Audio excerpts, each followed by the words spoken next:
Hi, I'm Mike from Scoutadelic, and how can you find north with a tree? Let's find out. Hi, I'm Mike from Scoutadelic. Now, come on, subscribe to the channel. It's free to do so, and tons of activities, game ideas, you name it, it's on here. So click subscribe for free. This month is all about expeditions, and part of that is learning how to know which direction is north without actually using a compass or anything like that.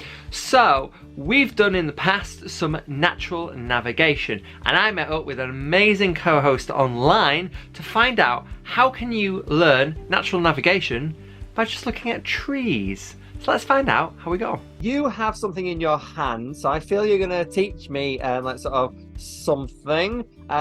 What you are going to teach me and everyone else that's watching. I'm going to teach you how to read trees and use them for navigation so that we can throw away our compasses. Ooh, I like that. Controversial. Okay. Oh, indeed. Controversial. Okay. So what do I need to do, or how can people do this? To follow along with me, what you'll need is a piece of paper just with the compass rose on it. Okay. So here's my, this will just help you orientate yourself. So this is my very bad drawing, by the way. So you can just see, I've just got north, south, east, west. Okay. Because this will just help you kind of visualize direction. This is where I'm like, no. Right, okay. Exactly. Never eat shredded wheat. Never, hey, I remember that. I do feel like the shredded wheat company was not impressed when that happened. No, exactly. Or what was it? Naughty elephant squirt water is the other one. Have you heard that one? I don't think I've ever heard that one, actually. No, it sure I like is. that one. I'm going to show you some pictures of some trees, and we're going to learn to read them. Oh, okay. Yes. So trees are talking to us, if you didn't know that. They are trying to give us lots of little signs and tips for direction that we can actually use. Right. So this is all about natural navigation, and it's something that I've really got interested in the last few years. Here's a picture of a tree. Hey. Can you see that? I can see that. A lovely British oak tree there. Lovely. And if you look at this tree, you can see how are the two sides different. One looks like it's got more like leaves than the other sides. Yeah, basically, if we look at the right-hand side of the picture, it's a lot bushier. We've got the branches are going horizontal, and if we look at the one on the left, they're kind of growing upwards. Yeah.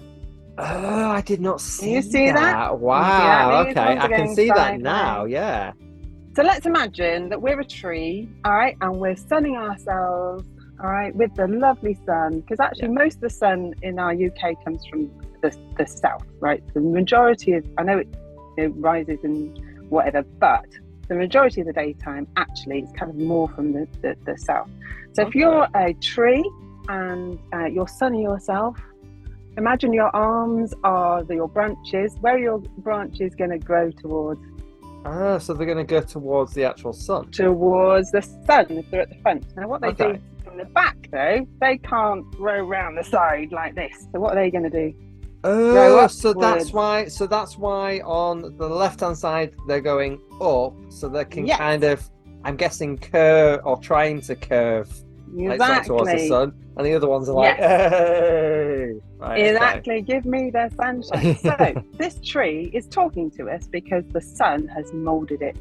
This side then, the right hand side of our tree, is actually pointing to the south. So if you get your compass rose that you've just now drawn out for me, get south pointing to the right. Yeah. We now know which way are we facing in our picture. Oh, right, so we're facing, we're looking at the tree and it's east in front of us and behind us west. Exactly, there you go. We've just used our tree as a compass. So this is called the tick effect. Okay. Because if we look down the middle and then off to the right, it's like a tick. Right, okay. Isn't that clever? This is a tree shaped by the wind, all right? Obviously, look at that. So over time, the wind has shaped it. So which side of the picture do we think the wind has been blowing from? The wind has been blowing from the left going to the right. Correct. Now, for the most part, here in the UK anyway, our wind will come from the southwest. Oh, okay. Okay. All right, okay. So in this picture, So sorry, it blows to the southwest. It So if blows we to were- the southwest. Yeah. Oh, So okay. if we were looking at this tree like this, and you can imagine the wind blowing through your hair, just like the tree in a way, isn't it? Imagine it like the wafting, Yeah. right? It's growing going in that direction. Okay. Right. Yeah. So it's come from the southwest. So this time, I'm using our little compass. Yeah.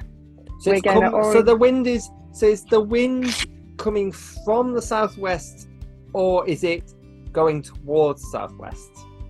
So it is going. So the tree is pointing to the southwest. Oh, right. Okay. Fair enough then. So then that means, using my funky little diagram here, that we are looking at this tree so in front of us is southeast. Yes. Moss and lichens, which is another one that's more commonly known in Scouts, but I thought it is worth mentioning. Okay. Yeah. So do you moss, find that with so obviously the trees that we've looked at is very much standalone, as in they're on their own in the middle of a field or whatever. So is this element more to do with like forests, as in where a wind may obviously affect the outer of the trees, but not really the ones that are in the middle of the wood that you're in? Is that where we're going with that? You've mentioned that, because it does get more complicated. So, Okay. And you can get whole coppices of trees. You can get sort of like a wedge effect with where all of them are being blown in that direction. So they'll be smaller where the wind is catching them, and then because all the others are being sheltered, you get a wedge effect coming behind them. Oh, wow. Yeah, so it is a little bit more complicated than the basics that I've just given you, but hopefully it's whetted your appetite, so maybe you can go and find out a little bit more.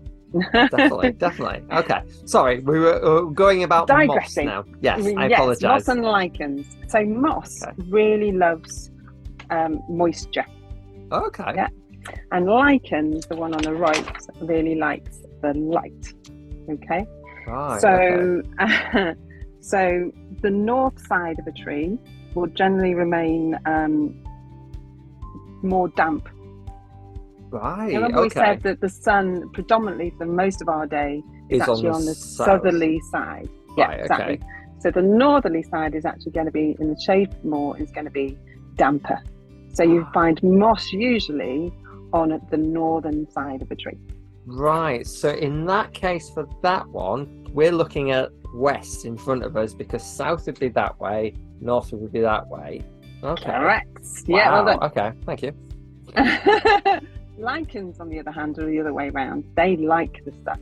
Okay. So is that why? So what colour? Because I'm guessing it's like a yellowy colour, is it, or what is it? Because I've never heard of that before. I've heard of obviously moss, but never. This particular lichen is, but you can get lichen that's a little bit more silvery in colour too. It's okay. It's a symbiotic organism between between algae and a plant cell. If you want to know more about it, there you go. Okay. So yeah, lichen prefers the light. So you'll find the lichen on the south, and the moss more on the northerly side. Okay. Right? Challenge you to go and find some trees and work out your direction. Oh, I'm tempted. I might go. Send us your pictures of our trees. Send us your pictures of your trees. Yeah, we want to see your trees, and if you've actually got the right north, south, east, or west positions. This is it. So there we are. Now you'll be able to find out which way is north just by looking at a tree. Hope you enjoyed this video. If you have, give it a thumbs up and share it around. Otherwise, I'll see you again soon for another one of these. Bye.